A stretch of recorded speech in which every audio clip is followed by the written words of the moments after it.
Okay, it says in Daniel chapter 1, in the third year of the reign of Jehoiakim, king of Judah, came Nebuchadnezzar, king of Babylon, unto Jerusalem, and besieged it. And the Lord gave Jehoiakim, king of Judah, into his hand, with part of the vessel of the house of God, which he carried into the land of Shinar, to the house of his God, and he brought the vessels into the treasure house of his God.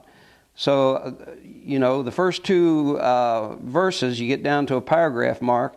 So the first two verses simply have to do with the nation of Israel, the kingdom of Judah, going into captivity, not the nation of Israel, because Sennacherib came down and got the northern tribes and took them in captivity before Nebuchadnezzar. But basically, the first two verses have to do with Judah going into captivity.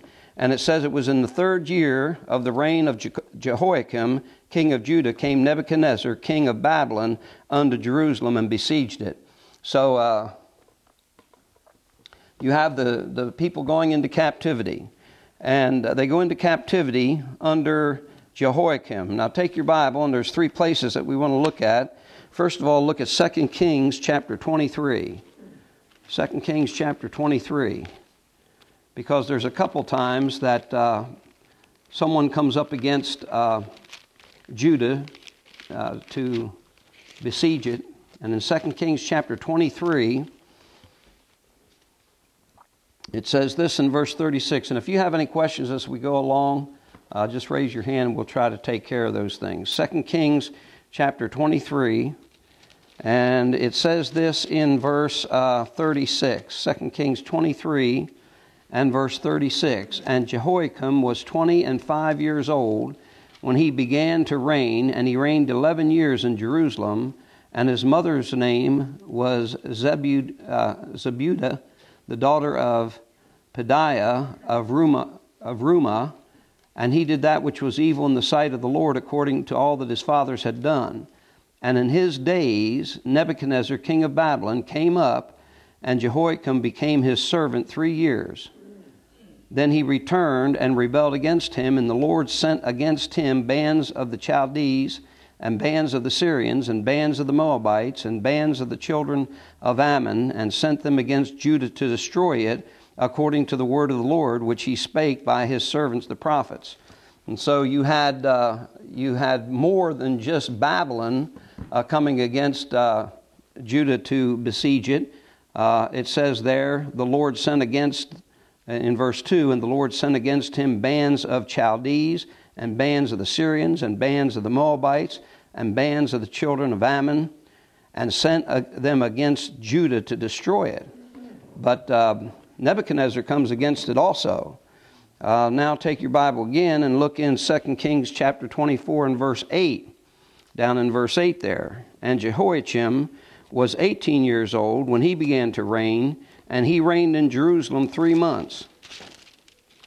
And his mother's name was Nehushta, the daughter of Elnathan of Jerusalem, and he did that which was evil in the sight of the Lord, according to all that his father had done.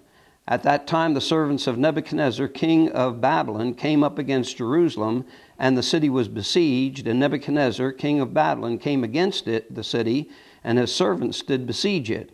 And Jehoiachin, the king of Judah, went out to the king of Babylon, he and his mother and his servants and his princes and his officers, and the king of Babylon took him in the 8th year of his reign. And he carried out thence all the treasures of the house of the Lord, and the treasures of the king's house, and cut in pieces all the vessels of gold which Solomon the king of Israel had made in the temple of the Lord, as the Lord had said. And he carried away all Jerusalem, and all the princes, and all the mighty men of valor, even 10,000 captives, and all the craftsmen and smiths. None remained, save the poor sort of the people of the land. That's all that stayed, was the poor sort of the people of the land. And he carried away Jehoiachin to Babylon, and the king's mother, and the king's wives, and his officers, and the mighty of the land. Those carried he into captivity from Jerusalem to Babylon. So what you have here is you have a decline of the kings that are doing good. I think the last king that you have mentioned that does anything real good, the rest of them all do evil in the sight of the Lord, is Josiah. And before him was Hezekiah. And in between Josiah and Hezekiah, you have Manasseh. And Manasseh was the son that was born to Hezekiah during those additional 15 years.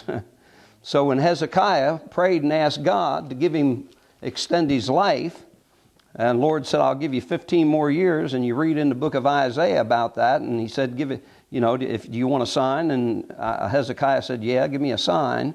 And the thing about the sundial moving forward or backward, he said it's a light thing for it to move forward, but if you move that sundial backwards, I'll know that I'm going to have 15 years added to my life. And in those 15 years that was added, that's when Manasseh is born. And Manasseh is one of the worst kings that Israel or Judah had up to this point. But the amazing thing is Manasseh gets right at the end of his life before he dies. Man, he gets things right with God. And then you have, I think Josiah comes along after him. He does right. But then you have a line of kings that don't do very good. And so God allows them under the reign of Jehoiakim to go into captivity. And in 2 Kings chapter 24, this is where Nebuchadnezzar comes in, takes most of the people of any importance away into captivity along with the vessels of the temple. And so they're taken to Babylon. One more place, chapter 25 and verse 1.